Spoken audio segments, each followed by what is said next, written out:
There's been a lot of talk about how do you make this sustainable? And there's not one answer, but one piece that is core to that is really galvanizing and cementing around this notion that arts and culture is already right here, and we need to lean into it and value it and hold it up and uplift it. And in that way, it won't be able to be ignored. Welcome to Voices of the Community, which explores critical issues facing Northern California communities. We introduce you to the voices of community thought leaders and changemakers working on solutions facing our fellow community members, nonprofits, small businesses, neighborhoods, cities, and our region.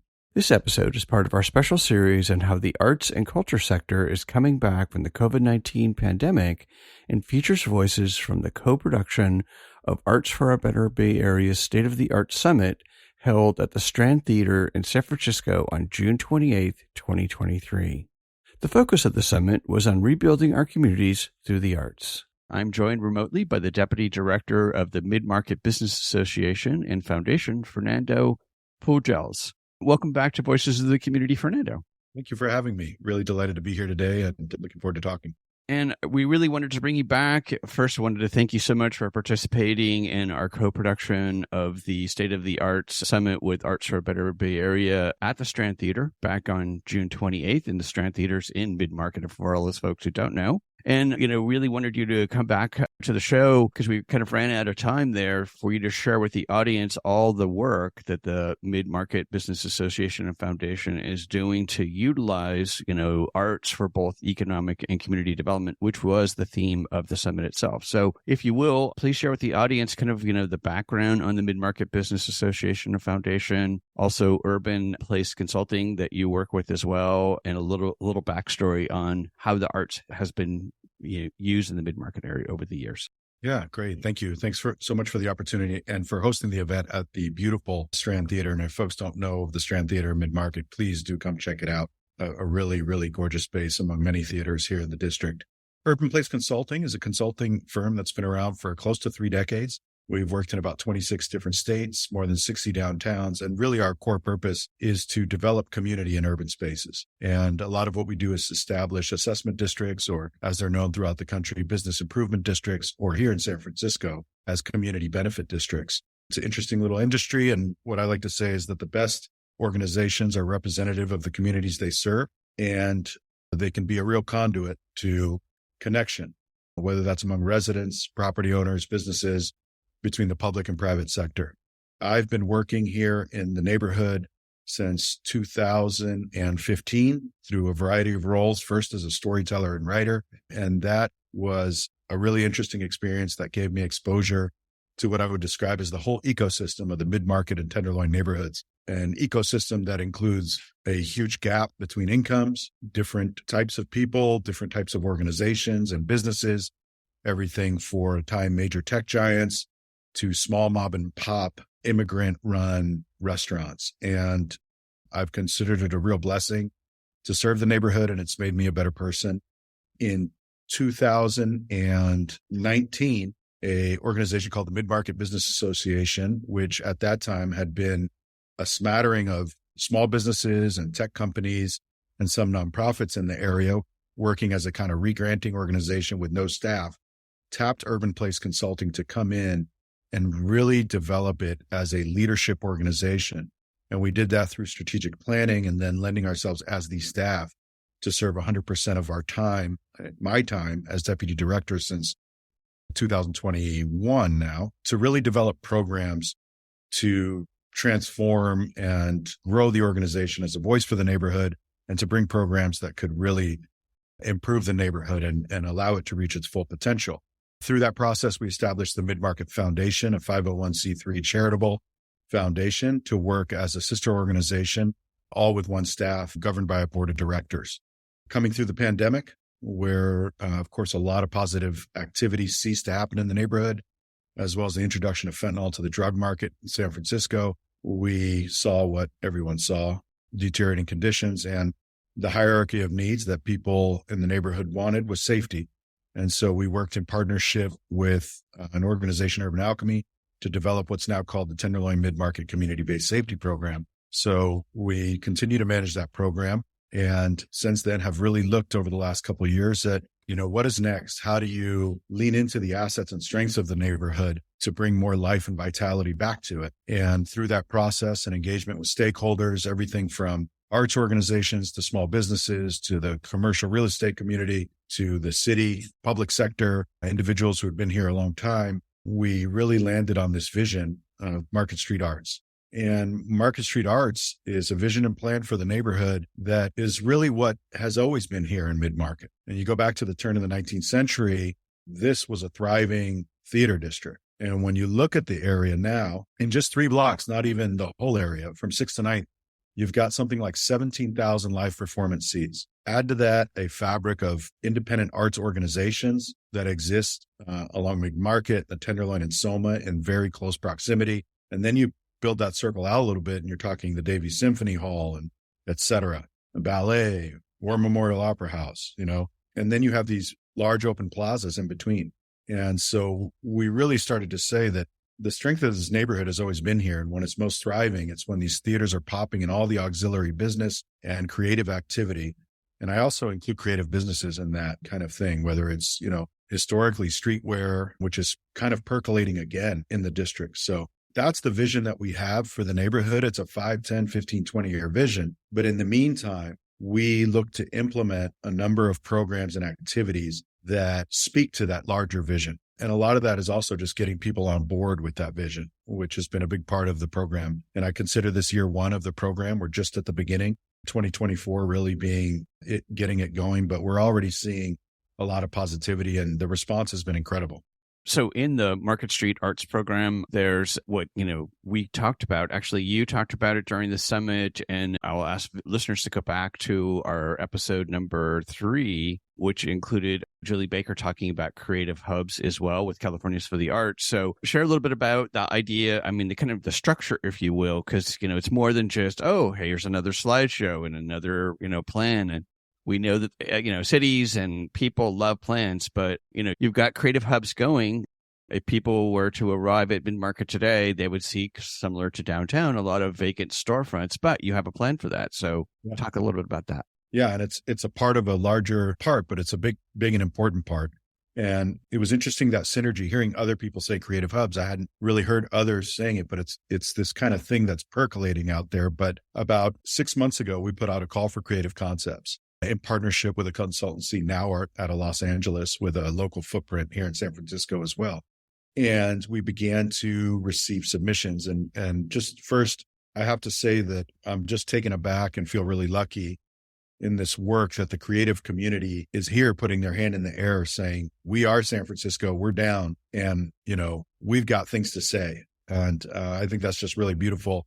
And it's been an incredible energy talking with these organizations and folks and individuals who are really putting themselves forward. So out of that creative call for concepts, we developed an arts advisory committee with local arts leaders and business folks from the neighborhood and really combed through all these submissions. And what began to emerge was that there were thematic ties among different organizations and different proposals or concepts. And so what we've done is, in a curatorial way, group different organizations that tie thematically together and seek out to work with them, to stipend them to work and develop operating plans together for vacant spaces. And so these vacant spaces, you won't hear me use the word pop-up because we really want to build this idea of sustainability into the process. And so we're getting into master lease agreements with property owners who are understanding of the program and the vision, and then working with the organizations to develop business plans and subsidize them pretty significantly for at least 1 year. And in that 1 year, begin to continue to develop if there is a sustainable model for the creative businesses that they're operating.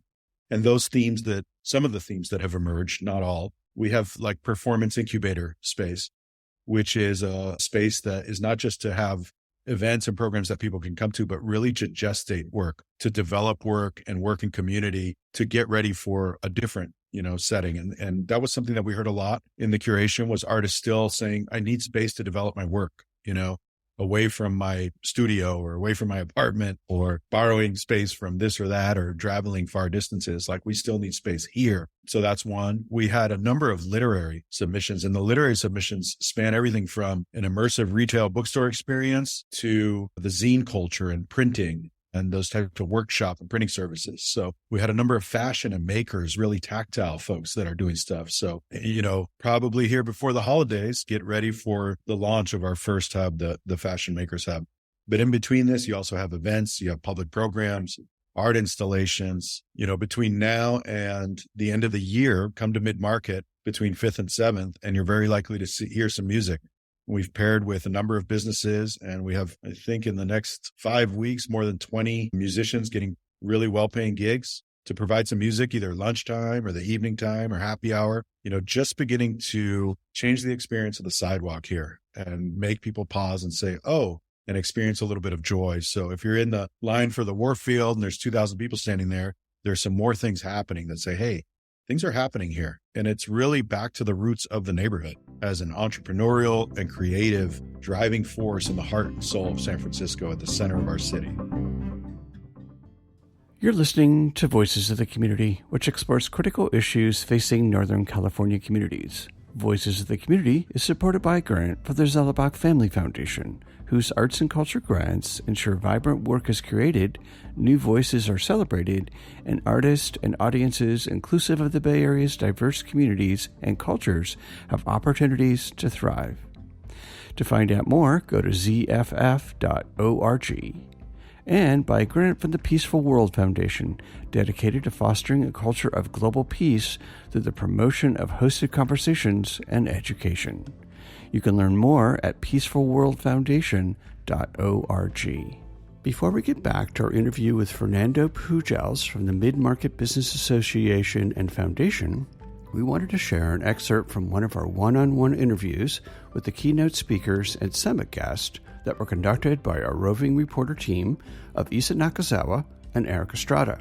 Please enjoy these wonderful insights from Rachel Osajima, the director of the Alameda Arts Commission. Hey, this is Isa Nakazawa, and we're here today with Voices of Our Community at the Arts for a Better Bay Area Summit 2023. And we're joined with Rachel. Can you just tell us your name and if you represent an organization or yourself? Sure. My name is Rachel Osajima. I'm the director of the Alameda County Arts Commission. And Alameda County is on the east side of the San Francisco Bay Area. Includes Albany, Emeryville, Berkeley, Oakland, down through Fremont and Castro Valley, Dublin, Livermore, and Pleasanton. So I'm the director. It's a county agency, and we support arts, culture, and creativity throughout the region. Amazing. Thanks for talking to us. Can you tell us a little bit about how the pandemic has impacted your work? I think that you're the perfect person to talk about because, Arts Commission, it's right up the alley of what we're here to talk about today. Yeah.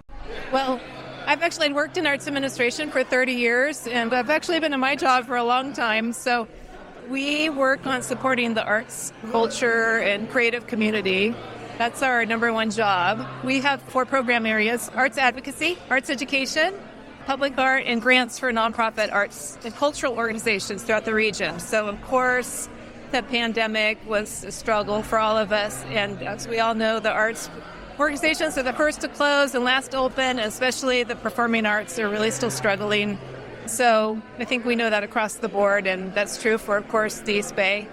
But I do have to say that Alameda County and the East Bay, we have an amazing arts community. And people, I think community members in the East Bay depend on visual and performing arts and all types of creative activities. So in some respect, I think it was also a way for the arts community to try to work together more and advocate together more. So I worked with the East Bay Arts and Cultural Alliance on trying to find opportunities for funding. So, for example, in 2020 and 2022, the Alameda County Board of Supervisors dedicated some of the COVID relief money to give re-grant to arts and cultural organizations in Alameda County. So it was a little bit of support, but not enough. But we've definitely been able to, or tried to adapt and focus on COVID and how it could support the arts. Funding could support the arts. Yeah. I really feel that the ecosystem part and the learning, the interdependence is really prominent right now. We've always had to work together, but I think now more than ever, we have to be resourceful and resilient. Can you tell us a little bit about something you're excited to learn about or see today? Well, I'm excited to reconnect with people. There haven't been that many events. As you just said, this is the first of this type of gathering in many, many years. So it's really important to reconnect with people and sort of learn about the issues today. We're still in a recovery mode, but lots of organizations that are especially also dealing with staffing and the complexities of having consultants versus employees for performing arts is really a huge issue right now. So I think we're reconnecting. It's nice to see people, see what the contemporary and important issues are today and sort of what the next steps are, because I think also facing the economic downturn right now, people are sort of turning their attention to the new situation we're in today. So I want to learn more about what people have to say about that. Thanks so much for chatting with us, Rachel, and I hope you have a great time today. Yeah, thank you. Let's get back to our discussion with Fernando Pujals on how the Mid-Market Business Association and Foundation is utilizing the arts for economic development in the mid-market neighborhood of San Francisco. So, Fernando, artists basically with a capital A, i.e. it's live arts, it's makers, it's traditional art. To your point, it's printmakers. So if I was an artist listening to the show, how would I get engaged in submitting a proposal either for this phase or the next phase, because it sounds like you're not only just saying, okay, we're going to help you start something, but we're going to actually help you secure some funding, which, as we both know, is always hard in arts land. Everyone loves the arts, as we were talking before we started, but oh my God, do I need to fund that? So if I'm an artist, how do I get engaged? Yeah, at this point, the best way for someone to get engaged is to email or go to our website, midmarketbusinessassociation.com, and hit the contact tab and just give us a sentence or two about what you're thinking and what you're doing. And I think that will warrant a conversation. And then from there, we would take it from there. There's not an open submission portal at the moment, but in a future phase, we would probably look to open that again. But right now, it's just a simple call or an email and through the website, and we are responsive, and we'll get back to you and have a conversation and see where it goes. And, a lot of this has come from, it starts with one thing we do together, and then it leads, to the next thing.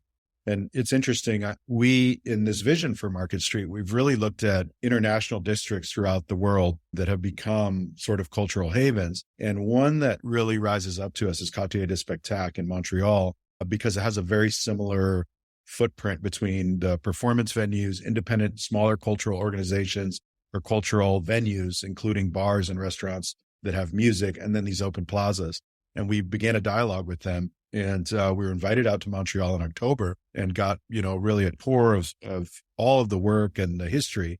It's a 20-year process. But one thing that we noticed quite a bit that was shockingly clear is the level of investment that comes from the state, the province, the city, to a degree that they really recognize the arts as critical to business, culture, identity. And I think that we could take a page out of Canada's book in the way that we certainly love our arts and we support our arts, but there's a whole different level of investment that also creates more risk-taking, more collaboration.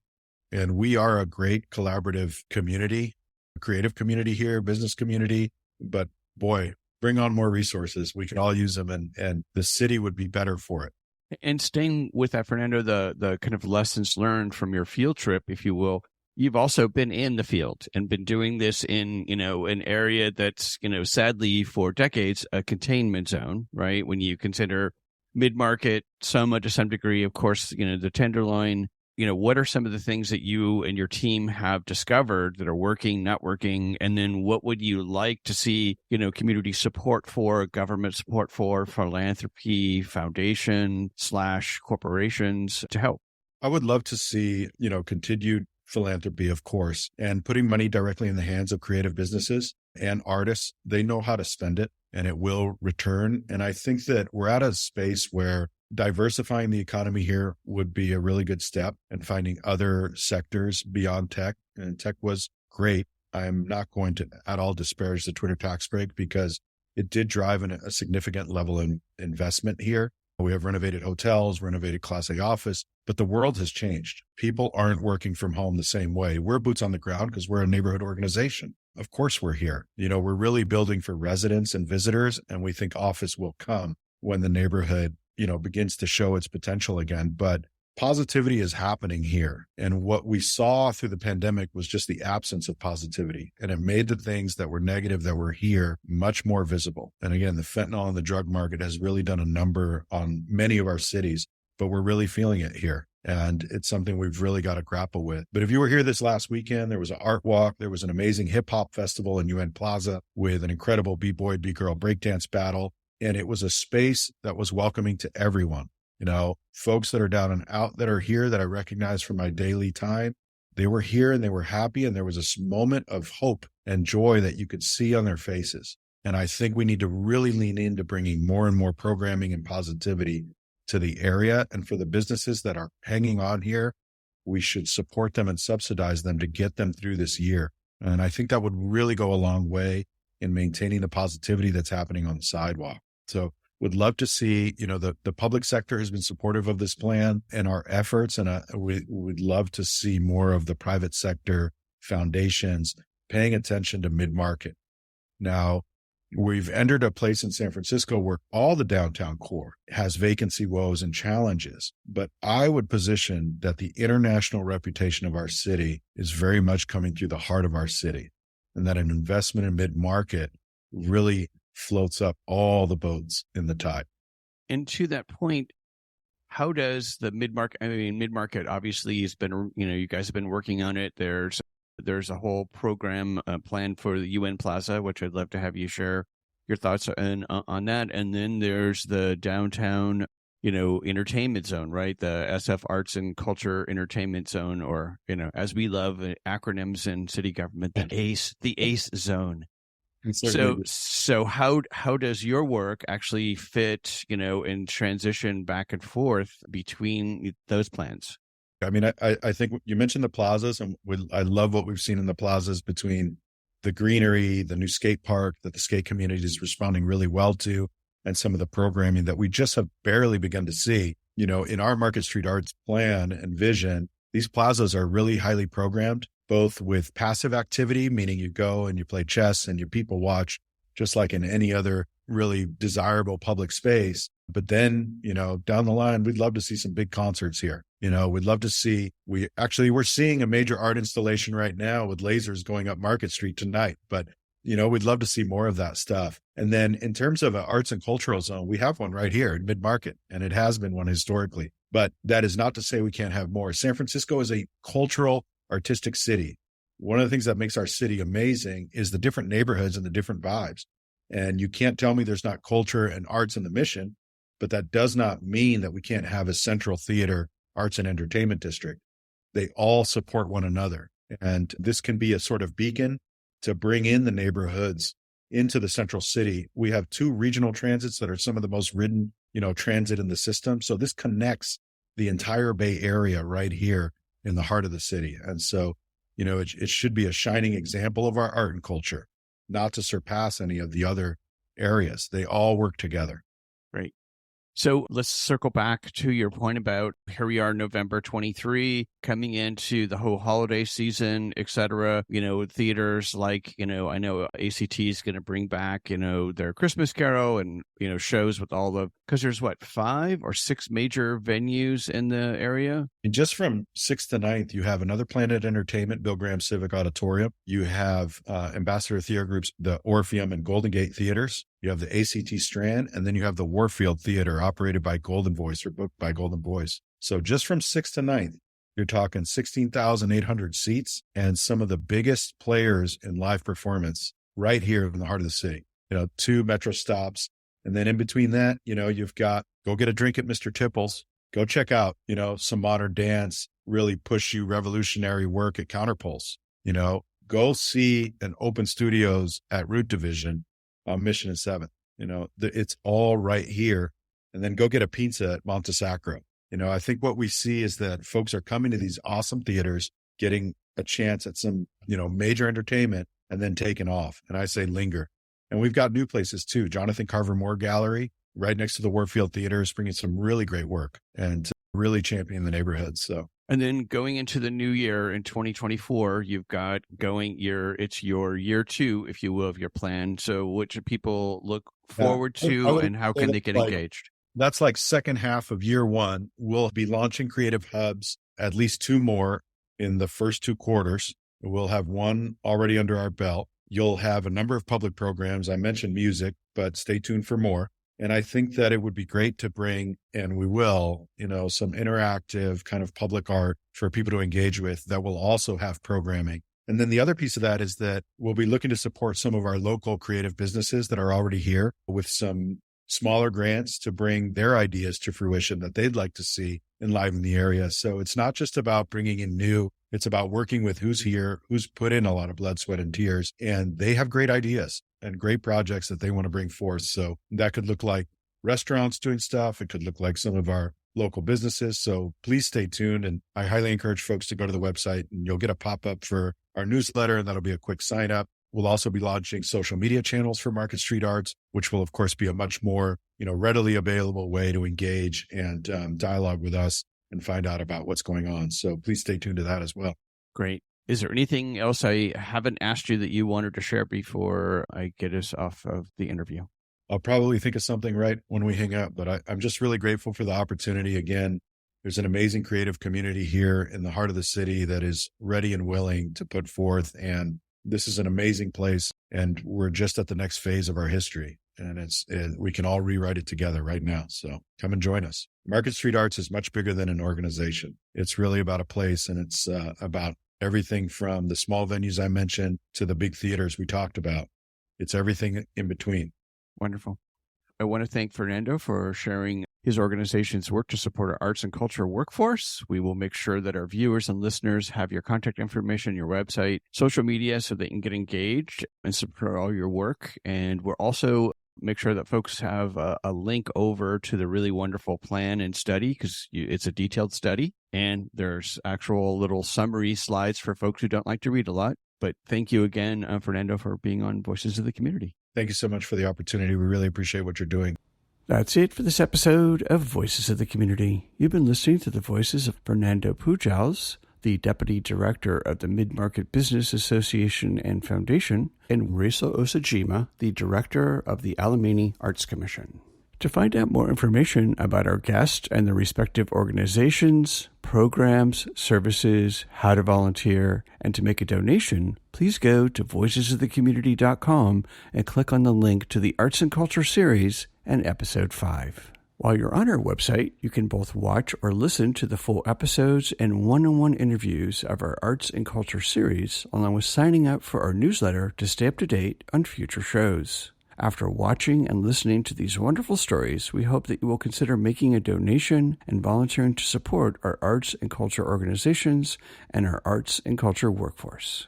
Today's episode was made possible through our co-production partnership with Arts for a Better Bay Area for their State of the Art Summit, along with our amazing technical crew, the audio and video wizard and our associate producer, Eric Estrada, and our co-production partner, Bayvac Media, and their wonderful staff, Paula Argoni, Andy Konami, Isa Nakazawa, and Siobhan Giles. The graphic magic was made possible by Casey Nance from Citron Studios. We also want to thank our broadcast partners KSFP LPFM 102.5 FM, KPCA LPFM 103.3 FM, Petaluma Community TV, and Bayvac Media.